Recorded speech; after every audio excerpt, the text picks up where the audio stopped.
भारत की प्राचीन परंपरा, विरासत, रीति रिवाज और धरोहर। कॉलेजों में आयुर्वेद पढ़ाया जा रहा है, वो इनको नहीं पढ़ाते हैं जी। और आयुर्वेद तो साइंस है जी। कितनी विलक्षण वनस्पतियां हमको परमात्मा ने दी है कि हम हड्डी को 3 दिन में जोड़ने का दावा करते हैं। सांप काटे को 14 दिन तक सांप काटे को जिंदा करने का हम दावा करते हैं। अच्छा। और पोलियो को पहले जैसा करने का दावा करते हैं। और ये जो आयुर्वेद है, जो आयुर्विज्ञान है जी, तो इसके बारे में लोगों में बहुत सारी गलतफहमियां हैं कि भाई अब ये चलन में नहीं है। और जैसा कि अभी आपने बताया कि भाई लोग ये शंका करते हैं कि भाई इसका जो लाभ है चिकित्सा का वो बहुत देर से मिलता है और इतना धैर्य जो है आज की फास्ट लाइफ में लोगों के पास होता नहीं है। तो इस बारे में थोड़ा सा बताएं। ऐसा है, ये फास्ट चिकित्सा है, आयुर्वेदिक विज्ञान है, विज्ञान जी। और कैसे है विज्ञान जी कि आपने जो है रेक्टिफाइड स्पिरिट 100 ग्राम जी और 33 ग्राम लाल मिर्च के बीज इसमें डाल दिए जी और इसको धूप में रख दिया 5-7 दिन के लिए जी। और जैसे ही आपको बुखार आया जी। तो ये कनिष्ठिका के पास अनामिका है ना जी, इसके नाखून पे हमने सलाई से लगा दिया उसको। अच्छा। या तो बुखार आवेगा नहीं, जी। आवेगा तो तेज चढ़ के भाग जाएगा, फिर आवेगा ही नहीं। अच्छा। ये क्या हुआ? जी।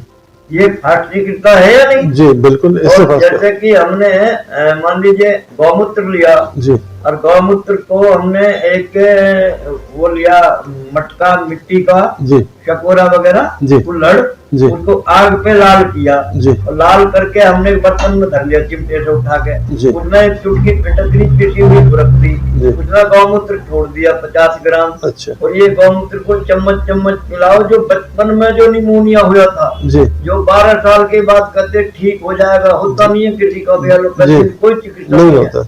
बच्चे की सांस, पसली चलना, खांसी और सारी समस्या ये हल करेगा, एकदम हल करेगा तुरंत। अच्छा। ये मेरे सामने लड़का बैठा है जी, ये शाहदरा से आयुर्वेद पढ़ने आता है जी। वैसे ये होटल मैनेजर है। अच्छा। तो इनको सांस की बीमारी थी। अच्छा। अब ये बताएंगे कैसे मैंने ठीक कर लिया। जरा आप अपना शुभ नाम और अपने अनुभव बताएं। नमस्ते, मेरा नाम तुषार शर्मा है, मैं शाहदरा से हूँ जी। पहले मेरे को सांस की अस्थमा की बीमारी थी जी। उस टाइम मैं आयुर्वेद से जुड़ा भी नहीं था जी। परंतु मैंने राजीव दीक्षित की वीडियोस देखकर और कुछ किताबें थी मेरे पास आयुर्वेद की, उन किताबों में मैंने जो ज्ञान मिला उसको पढ़कर और गौमूत्र से और कुछ दिव्य औषधियों के माध्यम से मैंने अपना 1 साल के अंतर्गत अपने सांस की बीमारी और सब कुछ ठीक कर लिया जी। तो अब आपको कोई किस किस्म की शिकायत है? नहीं, अब कोई शिकायत नहीं है। तो अब क्या आप जो लाभान्वित हुए हैं इस चिकित्सा से जी, आप समाज के लिए इसका उपयोग करना चाहते हैं? जी, अब मैं खुद आयुर्वेद ही सीख रहा हूँ। अच्छा, ताकि आप अपने आस पड़ोस में अपने समाज के लोगों को ज्यादा से ज्यादा लाभ पहुंचा सकें और इस ज्ञान को बढ़ा सकें जी। बहुत बहुत धन्यवाद। बहुत बहुत धन्यवाद आपका। शास्त्री जी, एक चीज जरूर आपसे पूछना चाहूंगा जी। अभी जो ट्रेंड चला है कि जैसा अभी आपने पॉइंट आउट किया था कि हर आदमी को जीवन में, चूंकि जीवन द्रुतगामी हो गया है, तो हर चीज को हम बहुत तेजी से हासिल करना चाहते हैं, बहुत जल्दी हासिल करना चाहते हैं जी। ऐसे में ये जो आयुर्वेद है जी, जिसका अलग अलग पैथी में लोगों का ये कहना है कि साहब आराम तो हो गया पर निदान नहीं हुआ।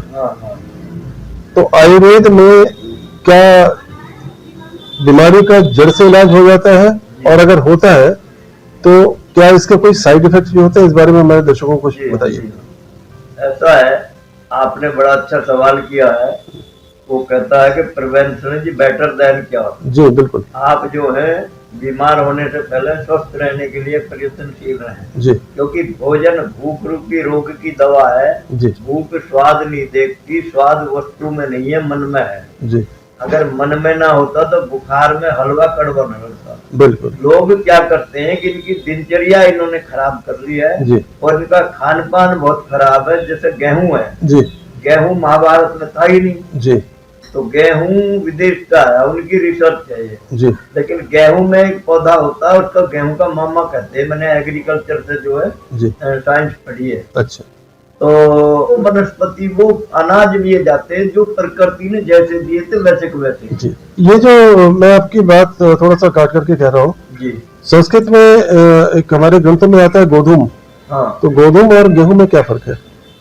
हाँ, गोधूम जो है वो जौ का नाम है, वो अच्छा। जौ का नाम गोधूम है। जी और जौ जीवन का अमृत है। जी इस जौ से बहुत सारे काम किए जा सकते हैं। जैसे मान लीजिए जी किसी को पुत्र पैदा नहीं हो रहे जी। या लड़का बच्चे पैदा नहीं होते, जी तो कैसे करेंगे पता कि ये बांझ है या नहीं? जी तो गाय, हमने क्या काम किया, उस औरत को कहा कि इसे गमला में पेशाब कर दे, अच्छा तो उसमें हम जौ उगाएंगे। अच्छा गेहूं तो उग जाएगा जी लेकिन जौ उगाएंगे, जौ उगेगा तो वो बंधा नहीं है, अच्छा और जौ नहीं उगता तो वो बंधा है, उसको कैसे इलाज करें फिर? अच्छा ये पहचान जौ से हुई। अच्छा तो जौ जू का चू है, जैसा प्रकृति ने दिया था वैसा का वैसा ही है। जी और जौ के क्या कहने हैं, जौ का आटा तो आजकल खा नहीं रहे सब, जी और गेहूं में से फाइबर निकालती हैं औरतें। जी। इनको यूं बताओ कि जी। फाइबर मत निकालो, जी। तो ये मानेंगे नहीं। जी और हम अनुभवी व्यक्तियों ने बताया जो बीमार थे, शुगर थी जिनको, जी कि हमने तो वो फाइबर जो है निकाला तो 28% उसमें कार्बोहाइड्रेट है, नहीं निकालेंगे बिल्कुल बिल्कुल।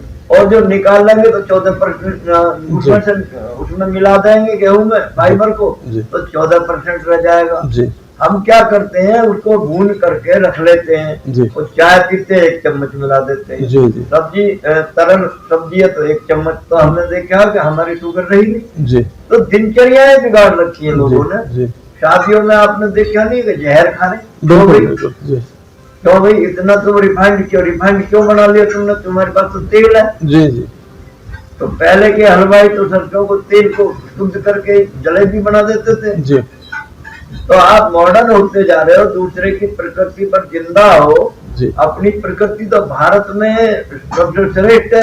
जी तो प्रकृति के साथ तालमेल पूर्वक जीवन जीने की व्यवस्था को हम जो है आयुर्वेद की शिक्षा कहते हैं। जी तो प्रकृति के साथ नहीं मिलोगे तो पूछोगे फिर वैद्यों को, डॉक्टरों को लोगे जी। कि भाई हम तो ठीक नहीं थे। जी एक आपने अच्छी बात बताई, रिफाइंड। हाँ रिफाइंड ऑयल जो है, रिफाइंड का शाब्दिक अर्थ होता है प्रोसेस करके, उसको जी। परिष्कृत करके, साफ करके, गंदी चीजों को साफ करके और लोगों के सामने पेश करना। केमिकल से साफ कर देते जी हैं ना। जी। तो तो केमिकल से साफ नहीं करें, मिट्टी के तेल से। हमने कहा कि सरसों के तेल की महक कैसे दूर करें, जी तो आप मिट्टी के पीली मिट्टी को लीजिए जी और उसको गिल्ली करके गोली बना के तेल में छोड़ दीजिए, जी पारदर्शी हो जाएगा तेल। अच्छा। या हम नमक से भी शुद्ध कर सकते हैं, जी या यानी ऐसे केमिकल से ना करें जो शरीर के लिए नुकसानदायक नुकसानदायक। जी वो ही तो रिफाइंड नुकसान करता है। आज की यंग जनरेशन के लिए जो फास्ट फूड की बहुत ज्यादा जिनको लत लग चुकी है, उनके बारे में आप क्या कहना चाहेंगे? देखो ये है पिज्जा, बर्गर, टोस्ट, ब्रेड जी और चाउमीन और जी। बहुत सारे जो है ये एक मोमोज जी, वगैरह हम जी। जो खाते हैं, जी ये अक्सर क्या होता है हमारे पेट में जम जाते हैं। जी जी आपने देखा होगा कि गेहूं के आटे से ही खलता बनाने के लिए लेई बनाई जाती है, जी जी तो इसी प्रकार वो पेट में चिपक जाते हैं। जी उनको खाते हैं ये गेहूं से बने हुए जो बर्गर, पेस्ट, पिज्जा जी और मोमोज, मैदा से बनी चीज जो जी, जी। दूसरे, उसमें पता नहीं क्या गारंटी है कौन सा तेल उसने मिलाया है। बिल्कुल। हजारों लोगों को हमने देख लिया जो तेल आज लेकर बैठे हैं वो बरसों तक चलता रहेगा। किसी में 250 ग्राम बचेगा, किसी में आधा किलो बचेगा, जी। किसी में कल को फिर और मिला दिया, जी और उसे खा खा के ये जला हुआ तेल। जी ये स्वयं बीमार है। हिंदुस्तान का आदमी जी पैसा लगा के बीमार हो रहा जी। है, पैसा लगा के ठीक होना चाहता है। जी, जी। ऐसा आदमी है, समझ में नहीं आ रही बात। जी। हाँ? मतलब पहले तो बीमार होने के लिए पैसे खर्च करो, हाँ। और उसके बाद ठीक होने के लिए पैसे खर्च करो, ठीक होने के लिए पैसा जी। खर्च कर। और बेशुमार पैसे खर्च करो, हाँ? और फिर भी पूरा लाभ नहीं मिलता है, और लोग परेशान रहते हैं जिंदगी भर। अच्छा, एक दो चीजें जरूर हमारे दर्शकों की तरफ से जानना चाहूंगा। जी ये जो असाध्य रोग हैं, हाँ। जैसे कैंसर है, हाँ या कुछ हद तक ट्यूमर है, बढ़ा हुआ ट्यूमर है, या और तरह की जो असाध या दुस्साध बीमारियां हैं जी, उनका आयुर्वेद में क्या इलाज है? देखो ऐसा है, मेरे पास एक काढ़ा है, मैंने अनुसंधान करके खोज करी है जी और जितने कैंसर के मरीज आते हैं ना जी उनको मैं गारंटी से ठीक नहीं करता हूँ, जी लेकिन एक गोली मैंने बनाई है, जी उस गोली को देता हूँ जी और बस, और उनको उपचार बतला देता हूँ। अब भी अगर मुख कैंसर है तो तुम जो इसमें गाजर और चुकंदर का जूस 2 बार पियो, अच्छा और कच्ची हल्दी काट करके मुंह में रखो, जी और ये काढ़ा बताता हूँ, इसको पियो आप। जी और दूसरे कैंसर गज केसरी वटी आती है, उसको इस प्रकार से लो। अच्छा। मैंने देखा कि इस काढ़े को पीकर जिनकी जीभ आधी काट दी अच्छा और जिनके गाल में घाव हो गए वो भी जी। ठीक हो गए, अच्छा, बहुत सारे लोग ठीक हुए। क्या बात, अच्छा और मैं किस लिए उनको गारंटी नहीं लेता हूँ कि मरे मराए आदमी को मैं डायरेक्शन से ठीक करता हूँ। मैं जो नहीं कहता तू मर जाए, मैं पैसा ले लूँ तो मेरे घर में पैसा रह जाए। जी जी पैसे की मुझे कोई जरूरत ऐसी है नहीं, फ्री जी। में पढ़ा रहा हूँ लड़कों को। जी जो लड़का पढ़ना चाहता हूँ उनको भी बताना चाह रहा हूँ जी कि शिक्षा का अर्थ उस पूर्णता की अभिव्यक्ति है जो मनुष्य के संस्कारों में पहले से निहित है। जी। किसी को जबरन आयुर्वेद नहीं पढ़ा सकते, जी। और जिसके खून में आयुर्वेद है उसको मैं पढ़ाता हूँ। ग्रामीण वैद्य का डिप्लोमा भी देता हूँ। अच्छा तो भारत के संविधान के अनुच्छेद 51 ए और सी के मौलिक अधिकारों पर आधारित जी अच्छा तो गायों की भी चिकित्सा बतलाता हूँ। अच्छा